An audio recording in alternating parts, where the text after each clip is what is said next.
ওখানে একজন কিছু করার আছে, একজনের কথা কিছু শুনবো। এখানে মহৎ বলছে মহাজনের চালান লইয়া তরি ভাইয়া আমি এসেছিলাম কিছু লাভের আসে, এসে বাজারের ভাও জানলাম না, 16 আনা খাস্তা গেল তো ফিল্মিছে। মানে বাজারের ভাও জানলাম না, 16 আনা মানে বেচা কিনা। ব্যবসার যদি কেউ ভাও না জানে তাহলে কি তার কিছু থাকে নাকি? তাই বলছে বাজারের ভাও জানলাম না, 16 আনা খাস্তা গেল তো ফিল্মিছে, মানে আমার তো ফিলিছে ঋণগ্রস্ত, আসলটা নিয়ে টানাটানি। তাই এখানে রঞ্জন বলছে মিঠাইয়ের লোভে মোহমায়া। মিঠাই মানে হলো আপনি যে কথা বলছেন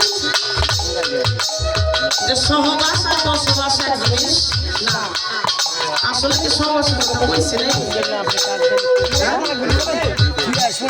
ও তো কইছে, আমি কইছিলাম ওই যে সেই মিঠাইয়ের লোভে মোহমায়া। ওই মিঠাই